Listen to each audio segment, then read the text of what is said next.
A história se passa nesta cidade, que dá título ao livro, né? Budapeste. E se trata também de um ghostwriter, ou seja, é um escritor fantasma, talvez muita gente não conheça, mas existem empresas que são formadas, são constituídas para que tenham pessoas, tipo freelancer, que estão ali trabalhando para produzir textos para outros. Só que o nome dele não vai. Ou seja, ele pode produzir uma tese, pode produzir uma dissertação, assim como um blog, um livro de biografia, um livro de romance. Ele produz esse material, vende para alguém que vai depois fazer uso daquilo como se fosse direito autoral dele. Então, a pessoa que escreve que cede seu direito autoral. Isso é um ghostwriter. É uma coisa estranha saber que você pode ter você produzindo artigos, produzindo matérias de jornais, e na verdade não são deles, são comprados, né? Aquele material é comprado e ele coloca apenas o nome. Muito bem, então o livro acontece com essa pessoa, que o nome dele é José Costa, um nome extremamente simples, muito comum, José Costa. E é esse José Costa, que é um ghostwriter, que vai, então, ser o dono dessa história Budapeste de Chico Buarque. Veja bem, Chico Buarque, não precisa nem falar aqui, é uma pessoa que trabalha com a palavra, trabalha com a música de uma forma magistral. Eu, pessoalmente, sou fã das músicas de Chico Buarque, porque são músicas que falam, parece que tem uma história ali, está contando uma história, e normalmente histórias, no meu ponto de vista, atraentes, porque revelam parte desse povo brasileiro. Budapeste não é isso. Budapeste é a história de uma pessoa, de um cara que é casado, que tem um filho, né? E essa relação dele com essa família é uma relação um pouco morna com relação à esposa e praticamente fria e gelada com relação ao filho. Então ele tem até momentos de que ele, né, tem pouca paciência, não gosta do jeito que a mãe e os filhos se comunicam. E ele vai fazer uma determinada viagem, e nessa viagem ele acaba ficando mais tempo do que o que pretendia nesta cidade de Budapeste. E aí vale um parênteses aqui. Budapeste, vocês sabem que é a capital da Hungria. E tem o Rio Danúbio. O Rio Danúbio, ele divide praticamente a cidade em duas, que dá origem ao nome. Um lado da cidade é Buda, que é o lado mais histórico, e o outro lado da cidade é Peste, que é o lado mais da vida mais noturna, das festas. Então essas duas cidades são divididas pelo Rio Danúbio. Enfim, aí esse José Costa está em Budapeste e começa então a conviver, e quem já passou por isso sabe, conviver com a língua muito complexa.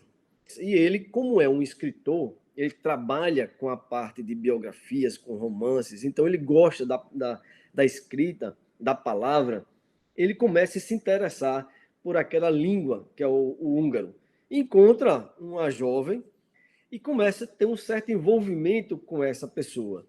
E ela é um tipo que realmente gosta da língua bem falada e começa a fazer, então, correções no modo como ele está aprendendo a língua e passa a ser quase como uma instrutora dele.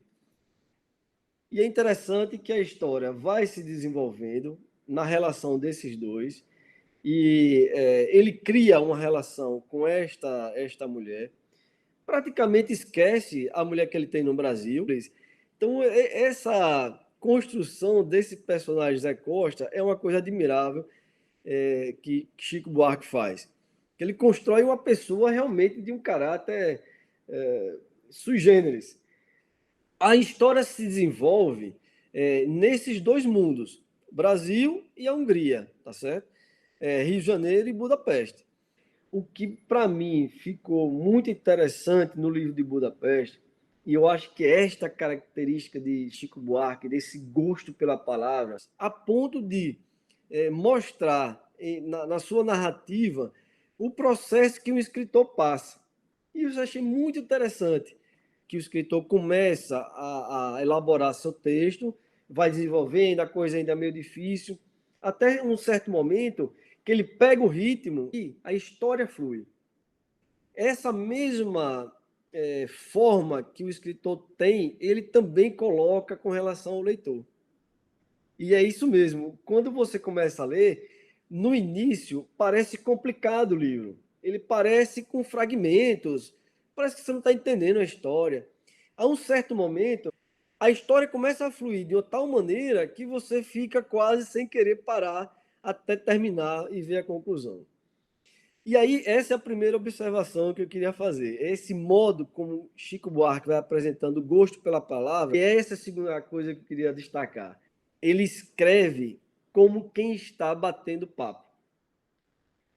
Se você pegar, por exemplo, a obra de A Mão e a Luva, de Machado de Assis, ele se comunica com o leitor. Ele está dizendo, ó, eu sou o narrador. Eu estou narrando aqui essa história. E você, eu estou interagindo com você. Então ele estabelece já claramente que ele é o escritor e que a pessoa que está lendo é o leitor. Pronto. Ele estabelece isso de forma muito clara. E isso é uma visão minha, tá certo? Chico Buarque ele coloca nesse texto como se ele estivesse batendo papo.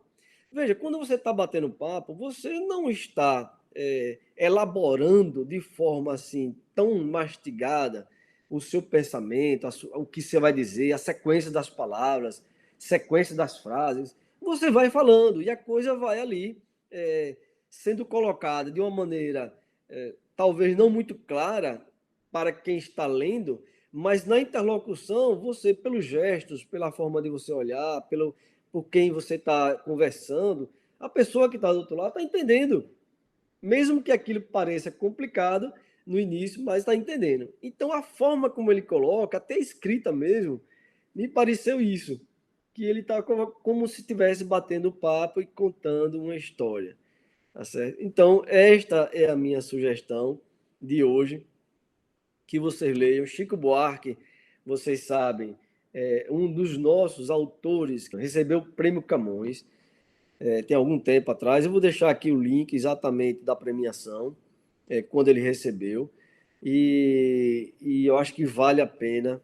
Eu já li outros livros de Chico Buarque, mas esse eu queria, então, recomendar para vocês. Tá joia? Tchau, gente.